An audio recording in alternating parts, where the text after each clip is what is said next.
ومن أحسن قولا ممن دعا إلى الله وعمل صالحا وقال إنني من المسلمين. I worked at the English Center at the University of Arizona, and of course working with international students, and lots of Saudi students. Nice. Lots of Gulf students from the Khalid Gulf and all that, yeah. But anyway, he was telling me that he loved chess, Right. and he said when I played chess at home, he said from Saudi Arabia, he said my grandfather, he said he didn't like it at all, and he was telling him my grandfather told us he didn't stop playing chess. Gotcha. And I asked him why, and he said because the student told me that the figures have faces.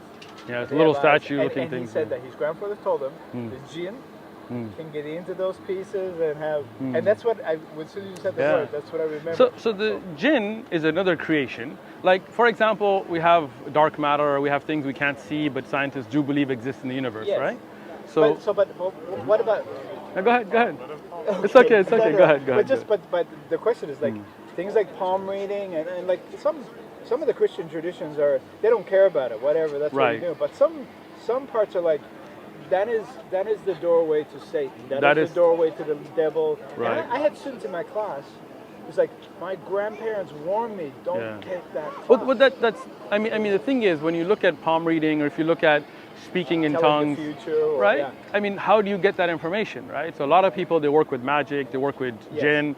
So that kind of stuff is not permissible in Islam, because you are now dealing with forces that you shouldn't be, right? Jinn have their own world, they need to live peacefully in their world. We have our own world, we live in our world, right? Go ahead. What about ghosts? So again, we don't believe that ghosts are like dead people. Thank you so much. Jazakallah khair. So we do believe that some people see jinn and say they're ghosts, but in reality those are jinn. We do believe that there are other forces out there, right? We do believe you have a soul. When you die, the soul goes to the grave. But we don't believe like the soul roams around haunting people's houses and all that kind of stuff, right? But what does happen, some of the evil jinn, they will try to confuse people, and they will try to mess with people's mind. They will try to appear like relatives and so on, right? So those are jinn. If because of Islam's belief in the existence of jinn, one of the issues we get into in class is the whole idea about the devil and Satan. Right. Now, in the Catholic tradition that I grew up in a long time ago, of course, Satan and the devil is real, and even in the Bible. We believe he's real. And so we don't believe he was an angel, though. There's the difference. Right. Angels are obedient creatures of God. It's another creation. They're made out of light, not like the light you flash in a flashlight, but like how humans are made out of the earth. But doesn't mean that you wash away and dirt comes off. But that's a building block, right? So like that, we believe there's angels made out of light, a light that is obedient to Allah. Angels do what God tells them, right? Gabriel brings the message. The angel of death takes the souls. That's their jobs, right? Then there are jinn and humans. We both have choices, right and wrong, and we get judged on right and wrong. So shaitan or iblis or the devil is one of the jinn, and at a time he was obedient to God. He got jealous of Adam, and he disobeyed, and he became cursed, right? So guardian angels, and lots of people believe in guardian angels. We believe there's guardian angels. It's the same. Again, the Christian idea of angels is just the way they've kind of made it out today, like with harpoons and little boy-looking things. We don't believe in that. We don't believe they're like human-looking, right? Like they are made of another creature, right? And protect people. There are those that protect people. There are those that are responsible for rain. There are those that are responsible for different jobs. Israfil is the one that's going to blow the trumpet to start the Day of Judgment, and the second and third blowing. Everybody has their job. And with angels too, we get into this whole idea, whole area of demonic possession. So in Islam, do you believe that people can be? We do believe that, right? That's not going to be by angels. That's going to be by jinn, right? And when you recite the Quran on them, the jinns can be taken out. They can free the person. One of the things we do in the class, and actually, the supernatural, the paranormal, some of it is just silly.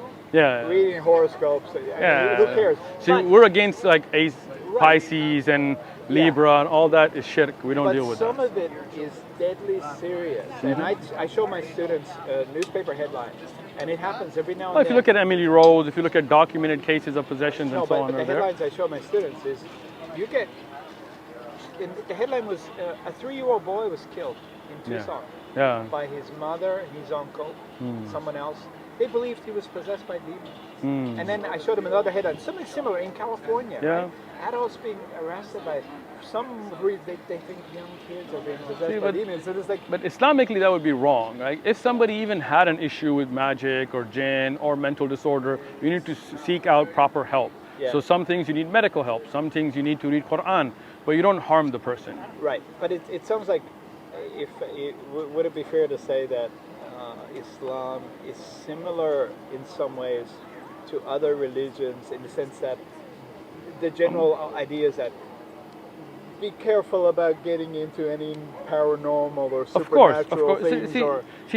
I think Islam is better than other religions in this issue because we don't believe that you just go and beat up somebody like you see some of the Catholic exorcisms and all that, right? Yeah. We believe in Islam that just like if somebody has a medical issue, you should take them to a professional, right? So if somebody has an actual jinn issue, you should take them to a proper qualified scholar to evaluate and treat, right? We don't just like I don't like if you were like, hey, I got a headache, I'm not gonna be like, hey, let me perform brain surgery on you, right? Because I'm not a doctor, right? Just like that, an average person shouldn't go and be like, I'm gonna take the jinn out. No, like there are people who are scholars that know that knowledge, that know how to recite the Quran and how to peacefully take that jinn out. Let them deal with it. Do you believe there is a God, though? What do you believe? I grew up in the Catholic tradition. But I think from speaking to you, do realize a lot of the Catholic tradition is kind of made up, right? Yeah, I mean, look at the Pope today. But I drifted away from the Catholic tradition in. Good. And then, but I guess I'm very skeptical about religion in general. Now, when I went to Saudi Arabia. And you went to Saudi Arabia? Yeah. Where were you? I was in Saudi Arabia. I was in Riyadh. What's the city? Tabuk. Tabuk. In the north. I was at the university in Tabuk. Nice. I was just there for like 5 or 6 days. How did you find the people? Great, wonderful. Nice. Now, that's good. I had a idea. I guess I had not a problem, but I used to go to Saudi Arabia. I used to go to Colombia in South America, and universities I visited, everything is run. I mean, at least the people I was dealing with, everything was run by women, and a lot of the women were in charge. I went to Saudi Arabia, and the university in Saudi Arabia, and of course, it's a complete segregation. Yes, of course. There's a great respect for. But it's. I mean, one of the things I wanted was. I wanted to get a copy of the Quran in English. Excellent. But I wanted to get it in Saudi Arabia when I was there. Gotcha. And my hosts were, of course. And then next day, the hotel room became so nice. A wonderful vibe, and I brought it back. Nice. But I expressed, and they, I guess I was a little bit interested in having that. And they thought I wasn't so interested in Islam per se. But I remember one of the guys there, he told me, he said, Eddie, if you take one step, the expression was something like this, if you take one step towards God, God will take 10 steps towards you. That amazing? That's beautiful, yeah. Some kind you of come walking, like right? Now you're here. I'm glad I stopped by. But Excellent. Because one of the things I'm thinking about doing at the university, what I'm interested in is inviting some scholars to my class. Somebody from the mosque, somebody you got from the card? The Christian one, and just saying what people think about paranormal. So that's our card. You've got our number. Yeah. We can definitely arrange it. Okay, great. But again, so you do believe? Yeah, go for it. You can have anything you want. It's all free of charge. He's been interested in. Nice. That's your son, or? Yeah, it's my son. Nice to meet you, bro. So what do you believe, though? Do you believe there's a God? No, I guess I'm agnostic. Skeptical. Yeah. But do you, I guess I understand that I have a very, how to put it, I'm very strongly influenced by science. Gotcha. Oh, me too. Science is if you very skeptical about a lot of. I don't think so. I don't think so. Like, the thing is, right? Like if you look at this book that your son has and you have as well, you'll see about how the science proves that the Quran had knowledge the Prophet Muhammad, peace be upon him, could not have had. Muslims, we have no problem with science, right? But what is science? Science is observation. You have hypotheses, you put it through a testability, repeatability. Like I work in the med device industry. I got nothing against science, right?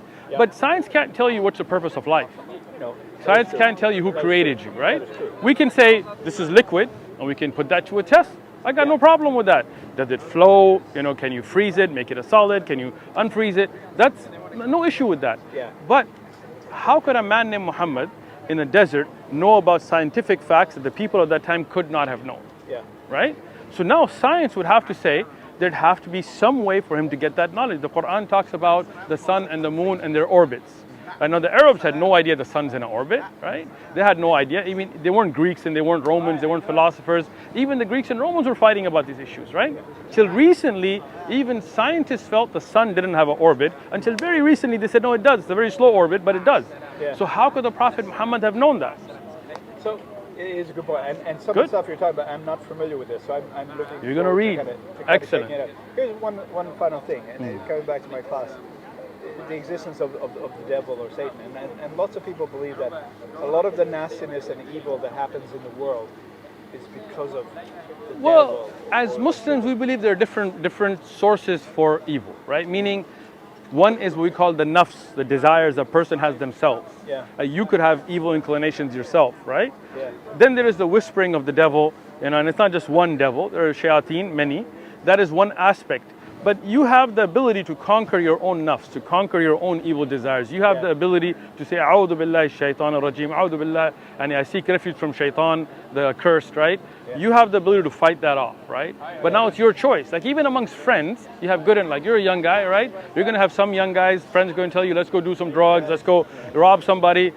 And you're going to have other guys that are going to be like, hey man, stay away from that, turn towards Allah, be a good person, right? Yeah. So now it's your choice who you listen to. Right? There are angels trying to guide you towards good. There are devils or jinns trying to guide you towards evil.